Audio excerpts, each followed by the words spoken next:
कश्मीर को क्या हो गया?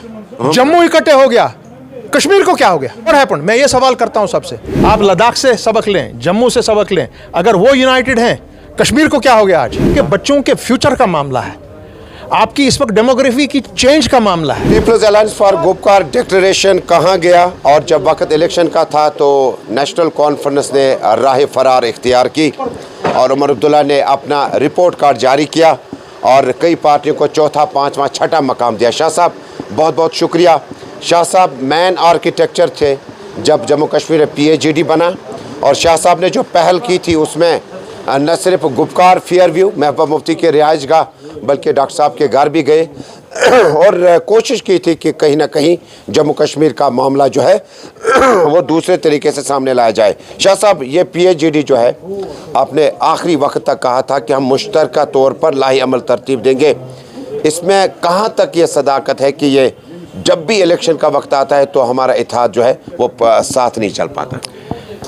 ये बहुत बड़ी बदकिस्मती है हमारे लिए कि आज अगर आप देखेंगे जम्मू यूनाइट हो गया और हमने PhD के थ्रू जो वहाँ पे ऑल पार्टी अलायंस बनाया था और हम सब ने उसमें बहुत मेहनत की, और आज आप उसका फल देखेंगे कि चौधरी लाल सिंह आज कैंडिडेट हैं कांग्रेस के जम्मू से, और पूरी वो जो हमारी वहाँ ऑल पार्टी अलायंस बनी, वो पूरी की पूरी अलायंस आज दोनों कैंडिडेट्स के साथ में, इंडिया अलायंस के कैंडिडेट्स के साथ में ज़बरदस्त कैंपेन में लगे हुए हैं।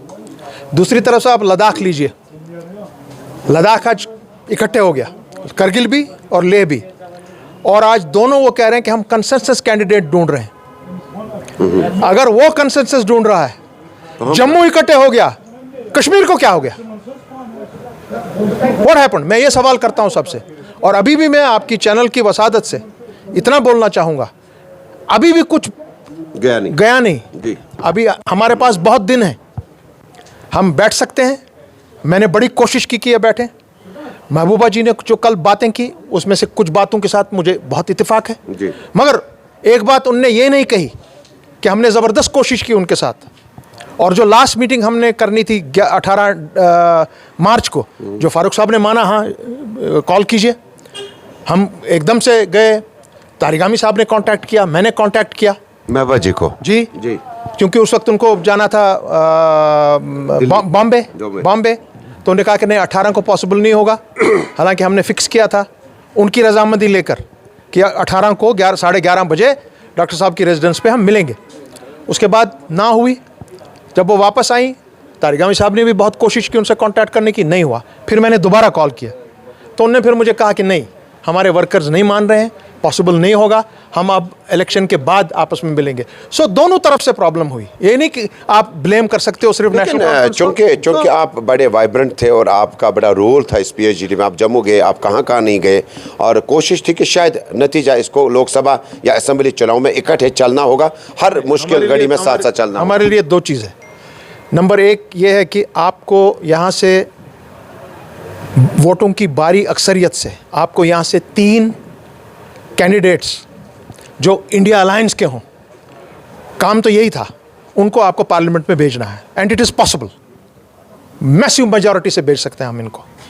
उससे 2 चीज़ होगा जो मेरे लिए काम है कि जिस केस के लिए हम वहाँ खड़े हैं, अभी 370 और 35 से मरा नहीं है, हमारी पिटीशंस खड़ी हैं।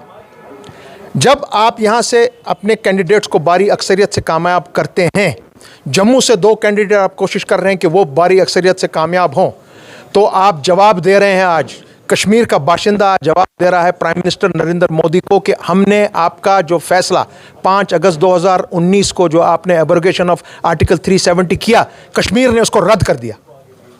और माननीय सुप्रीम कोर्ट का जो जजमेंट आया 11 दिसंबर 2023 को, इस वोट से, बारी वोट से जो हम इन कैंडिडेट्स को कामयाब कराने की कोशिश में हैं, वो हो जाता है, तब आप जवाब देते हैं माननीय सुप्रीम कोर्ट को भी कि we have not accepted the decision of supreme court और यस। लेकिन जम्मू कश्मीर में नेशनल कॉन्फ्रेंस और PDP जब इकट्ठे सहनों में नजर आए, आप साथ साथ रहे, तो ऐसा लग रहा था कि नई तारीख रकम होने जा रही है। शायद ये आपसी रंजिश हैं और मामला शायद भूल गए हैं।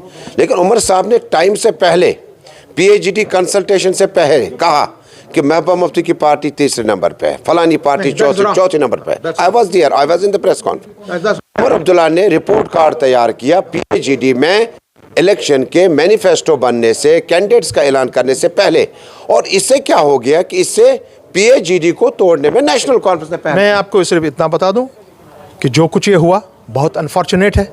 अभी भी इस मामले को अभी भी है, अभी भी दुरुस्त कर सकते हैं। मैं अपील करता हूं आपके थ्रू, आपकी चैनल के माध्यम से डॉक्टर फारूक साहब को, जो हमारे सबके हमारे उनको लीडर हमने तस्लीम किया है, not only of the national conference but of the PAGD also. और उनकी वजह से मेरे जैसा आदमी भी खामोश है। अदरवाइज मेरे पास भी कैंडिडेट्स श्रीनगर के लिए, बारामूला के लिए, अनंतनाग के लिए जोरदार कैंडिडेट है जो पार्लियामेंट को हिला सकते हैं, मगर हम खामोश है। क्यों? Because we want unity, we want unity. So कोशिश हमारी यही होगी कि अभी भी कोशिश कीजिए कि ना इस तरह किया जाए। अगर नई कोशिश रंग लाई, अगर नई कोशिश रंग लाई तो बहुत मुश्किल हो जाएगी। तो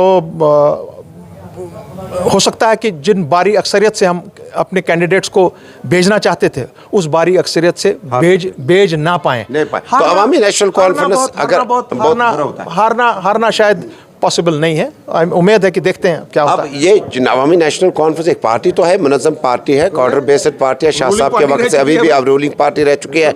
आप किसको सपोर्ट करेंगे? आपका तो पीएजीडी में दो अहम, ये सवाल मैं करना चाहूंगा सबसे, इंडिया अलायंस से खास करके, क्या आपको बताना है हमको जम्मू कश्मीर में कि who is your candidate of the alliance? Is it PAGD, is it BJP, PDP, और is it National Conference? So will और मैं अभी हम पीएजीडी अभी गई नहीं है कहीं, वो मरेगी नहीं। पीएजीडी जिस कॉज के लिए बनी है वो कॉज मर नहीं सकता है। PAGD is there. सो अब हमको भी, मैं उम्मीद रखता हूं, अभी भी उम्मीद करता हूं, कौन सी बड़ी बात है ये? आपके बका का मामला है, आपके बच्चों के फ्यूचर का मामला है, आपकी इस वक्त डेमोग्राफी की चेंज का मामला है। अब मुकाबला कैसा होगा? अब शाह साहब जो हो गया सो हो गया, रात गई बात गई। नेशनल कांग्रेस अलग लड़ेगा, पीडीपी अलग लड़ेगा, एएनसी अपनी तरफ से सोचेगा किसको सपोर्ट करेंगे। पार्टी का नहीं, कोई जरूरी नहीं है, एएनसी कैंडिडेट भी उतार सकता है, कैंडिडेट भी उतार सकती है, बिल्कुल। और किसके खिलाफ होगा वो देखा जाए। जबरदस्त है, आपको दबाव है, दबाव है, जबरदस्त अफेयर्स कमेटी का दबाव, जबरदस्त दबाव है। मगर अपने उम्मीदवार बिल्कुल, मगर अभी भी हम बोल रहे हैं खुद आप आ जाएंगे जी, क्यों नहीं, व्हाई नॉट, व्हाई नॉट। और नारद से शायद नजरें हैं, क्यों नहीं, व्हाई नॉट। हफीज लोन साहब हैं, हफीज लोन साहब हैं, और साउथ से साहब हैं, शाहीन साहब हैं, सीनियर लेजेंड हैं, जी हां, मेंबर पार्लियामेंट रह चुके हैं। तो क्या ये जो मुकाबला अलग अलग से लड़ाया जाए, क्या होगा? एक खिचड़ी तैयार हो गई। क्या यही हमको करना है? नो। आप लद्दाख से सबक लें, जम्मू से सबक लें, अगर वो यूनाइटेड हैं, कश्मीर को क्या हो गया आज? तो डॉक्टर साहब के बारे में उमर साहब पढ़िए, डॉक्टर साहब कहते थे कि पीएजीडी को साथ लेकर चलूंगा, और उम्र के जिस पड़ाव में वो हैं, वो एक पॉलिटिकल कैप्टन की हैसियत से जम्मू कश्मीर हमारे सबसे सीनियर सियासी रहनुमा और मुमताज़ शख्सियत के मालिक हैं। Let's hope for the best. कोशिश नहीं की क्या? मैं उम्मीद रखता हूं, अगर वो चाहें बहुत कुछ हो सकता है। बहुत बहुत शुक्रिया मुज़फ़्फ़र शाह साहब, अवामी नेशनल कॉन्फ्रेंस के सीनियर नायब सदर। दरअसल जम्मू कश्मीर के कई एक मामलात को लेकर बातचीत चल रही थी, लेकिन अवामी नेशनल कॉन्फ्रेंस और पीएजीडी की जो इकाइयाँ अलग अलग थी, तारिक आमिर साहब ने कहा कि वो उम्मीदवार नहीं उतारेंगे, लेकिन ये उतारेंगे मैदान में। अब मुकाबला जो है पीएजीडी वर्सेस पीएजीडी हो सकता है।